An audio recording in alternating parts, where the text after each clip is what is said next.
Hello friends, स्वागत है आप सबका अपने यूट्यूब चैनल आर्या एजुकेशन पे। आज है 12 मई 2025 और आज से रिलेटेड जितने भी इम्पोर्टेंट क्वेश्चंस बन सकते हैं वो इस वीडियो में डिस्कस करूंगी। तो चलिए शुरू करते हैं। आज का पहला क्वेश्चन ये है। आज का पहला क्वेश्चन, हाल ही में डोनाल्ड ट्रंप ने किसे अंतरिम यूएस अटॉर्नी घोषित किया है? तो इसका आंसर होगा जीनीन पीरो। जीनीन पीरो को डोनाल्ड ट्रंप ने अंतरिम यूएस अटॉर्नी घोषित किया है। अमेरिका के राष्ट्रपति डोनाल्ड ट्रंप ने न्यूयॉर्क की पूर्व अभियोजक जीनीन पीरो को वाशिंगटन डीसी के लिए अंतरिम अमेरिकी अटॉर्नी के रूप में नियुक्त किया है। और ये है अमेरिका से रिलेटेड कुछ इम्पोर्टेंट पॉइंट। अमेरिका के सिएटल में पहला भारतीय फिल्म महोत्सव हुआ। अमेरिका के न्यूयॉर्क ने डॉक्टर भीमराव अंबेडकर दिवस की घोषणा की। अमेरिका लगातार चौथे साल भारत का सबसे बड़ा व्यापारिक साझेदार बना।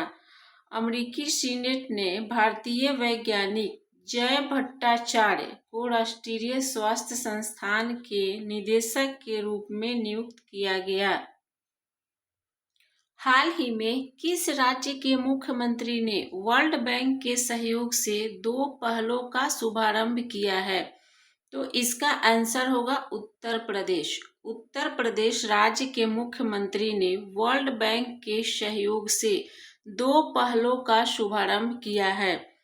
उत्तर प्रदेश के मुख्यमंत्री श्री योगी आदित्यनाथ जी ने लखनऊ में वर्ल्ड बैंक के अध्यक्ष अजय बंगा से मुलाकात की और राज्य में कृषि नवाचार और डिजिटल परिवर्तन से संबंधित 2 पहलों यूपी एग्रीज और एआई प्रज्ञा का शुभारंभ किया।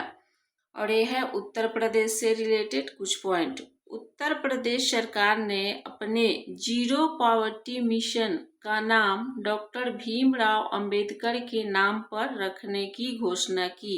उत्तर प्रदेश के ग्रेटर नोएडा में दिव्यांगों के लिए विशेष स्मार्ट स्कूल की शुरुआत हुई। उत्तर प्रदेश सरकार सभी नगर निगमों को सौर ऊर्जा से संचालित करेगी। हाल ही में एशिया के किस देश ने 10वें अंतर्राष्ट्रीय व्यापार मेले का आयोजन किया है? तो इसका आंसर होगा नेपाल। नेपाल ने 10वें अंतर्राष्ट्रीय व्यापार मेले का आयोजन किया है। काठमांडू में आयोजित 10वें अंतर्राष्ट्रीय व्यापार मेले का उद्घाटन नेपाल के वाणिज्य मंत्री दामोदर भंडारी ने किया है। और ये है नेपाल से रिलेटेड कुछ पॉइंट। नेपाल की संसद ने इलेक्ट्रॉनिक कॉमर्स विधेयक पारित किया है। नेपाल में 26वें फ्लोरा एक्सपो का समापन हुआ है। भारत और नेपाल की सुप्रीम कोर्ट के बीच न्यायिक सहयोग बढ़ाने के लिए समझौता हुआ है। घोड़े यात्रा समारोह का आयोजन नेपाल में किया गया है। हाल ही में चीन और किस देश के बीच उच्च स्तरीय वार्ता जिनेवा में शुरू हुआ है? तो इसका आंसर होगा अमेरिका। अमेरिका और चीन के बीच उच्च स्तरीय वार्ता जिनेवा में शुरू हुआ है। अमेरिका और चीन स्विट्जरलैंड की जिनेवा में उच्च स्तरीय वार्ता कर रहे हैं। इससे अमेरिकी राष्ट्रपति डोनाल्ड ट्रंप द्वारा लगाए गए भारी शुल्कों से शुरू हुए व्यापार युद्ध में संभावित नरमी के संकेत हैं। अमेरिका ने भारत को हॉक आई 360 तकनीक की बिक्री को मंजूरी दी है। भारत में आने वाले प्रेषणों यानी कि रेमिटेंस के स्रोतों में अमेरिका शीर्ष पर रहा है। हाल ही में किसे राष्ट्रीय विधिक सेवा प्राधिकरण का अध्यक्ष नियुक्त किया गया है? तो इसका आंसर होगा जस्टिस सूर्यकांत। जस्टिस सूर्यकांत को राष्ट्रीय विधिक सेवा प्राधिकरण का अध्यक्ष नियुक्त किया गया है। विनोद कुमार गुंजियाल ने बिहार के मुख्य निर्वाचन अधिकारी का पदभार संभाला है। प्रतीक शर्मा ने सेना की उत्तरी कमान का कार्यभार संभाला है। असम राइफल्स ने अपनी पहली महिला डॉग हैंडलर के रूप में श्रीलक्ष्मी पीवी को नियुक्त किया है। हाल ही में किस राज्य सरकार ने अहिल्याबाई होलकर पर बायोपिक बनाने की घोषणा की है? तो इसका आंसर होगा महाराष्ट्र। महाराष्ट्र राज्य सरकार ने अहिल्याबाई होलकर पर बायोपिक बनाने की घोषणा की है। महाराष्ट्र सरकार ने अहिल्याबाई होलकर के जीवन पर आधारित एक बायोपिक यानी कि जीवनी परक फिल्म की घोषणा की है। यह घोषणा उनके 300वीं जयंती के उपलक्ष्य में की गई है। और यह है महाराष्ट्र से रिलेटेड कुछ पॉइंट। 3 लैंग्वेज पॉलिसी लागू करने वाला पहला राज्य महाराष्ट्र बना है। महाराष्ट्र सरकार ने उत्तर प्रदेश के आगरा शहर में छत्रपति शिवाजी महाराज का भव्य स्मारक बनाने का फैसला किया है। राम सुतार को महाराष्ट्र के सर्वोच्च नागरिक पुरस्कार महाराष्ट्र भूषण से सम्मानित किया जाएगा। हाल ही में अमेरिका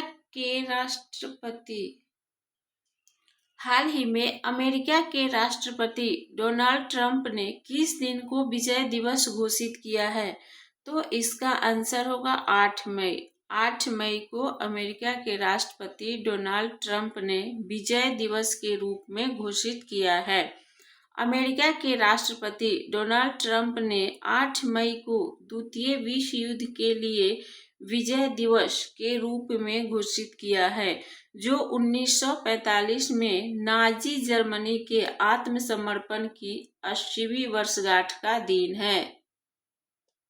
हाल ही में चंद्रशेखर रेड्डी ने किस राज्य के मुख्य सूचना आयुक्त के रूप में शपथ ली है? तो इसका आंसर होगा तेलंगाना। तेलंगाना राज्य के मुख्य सूचना आयुक्त के रूप में चंद्रशेखर रेड्डी ने शपथ ली है। और यह है तेलंगाना से रिलेटेड कुछ इंपॉर्टेंट पॉइंट। तेलंगाना सरकार ने भू भारती अधिनियम और भू भारती भूमि पोर्टल का शुभारंभ किया है।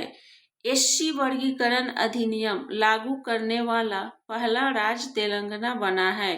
तेलंगाना सरकार ने हीट वेव को राज्य विशिष्ट आपदा घोषित किया है। गोल्ड सिक्का द्वारा भारत का पहला सोना पिघलाने वाला एटीएम का उद्घाटन हैदराबाद में किया गया।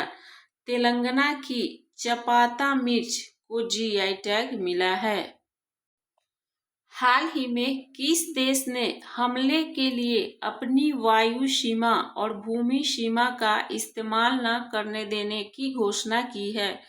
तो इसका आंसर होगा श्रीलंका। श्रीलंका ने हमले के लिए अपनी वायु सीमा और भूमि सीमा का इस्तेमाल न करने देने की घोषणा की है। अब यह है श्रीलंका से रिलेटेड कुछ पॉइंट। श्रीलंका में रामायण कॉन्क्लेव का आयोजन किया गया। प्रधानमंत्री नरेंद्र मोदी को श्रीलंका का सर्वोच्च नागरिक सम्मान मित्रा विभूषण मिला है। 2 दिवसीय study in India expo Colombo में हुआ। प्रधानमंत्री नरेंद्र मोदी और श्रीलंका के राष्ट्रपति ने अनुराधापुरा में माहो ओमान थाई रेलवे लाइन का उद्घाटन किया है। हाल ही में भारत ने किस देश के साथ ऐतिहासिक मुक्त व्यापार समझौते पर हस्ताक्षर किए हैं? तो इसका आंसर होगा यूनाइटेड किंगडम। अपना देश भारत और यूनाइटेड किंगडम ने मुक्त व्यापार समझौते पर हस्ताक्षर किए हैं। अब इसे डिटेल में समझते हैं। भारत और यूनाइटेड किंगडम ने 6 मई 2025 को एक ऐतिहासिक मुक्त व्यापार समझौते पर हस्ताक्षर किए हैं, जो दोनों देशों के बीच आर्थिक सहयोग को नई ऊंचाइयों पर ले जाने का संकेत है। इस समझौते के तहत भारत ने 90% ब्रिटिश उत्पादों पर टैरिफ में कटौती की है, वहीं यूके ने 99% भारतीय निर्यातों पर शुल्क समाप्त कर दिया है। अब यह है मुक्त व्यापार समझौते जो होता है 2 या 2 से अधिक देशों के बीच वस्तुओं और सेवाओं के आयात और निर्यात पर व्यापार बाधाओं को कम करने या समाप्त करने के लिए किए गए समझौते हैं। तो ये रहा आज का करेंट अफेयर्स, जो आपके सारे एग्जाम्स के लिए बहुत ही इम्पोर्टेंट होने वाला है। फिर मिलते हैं अगले वीडियो में।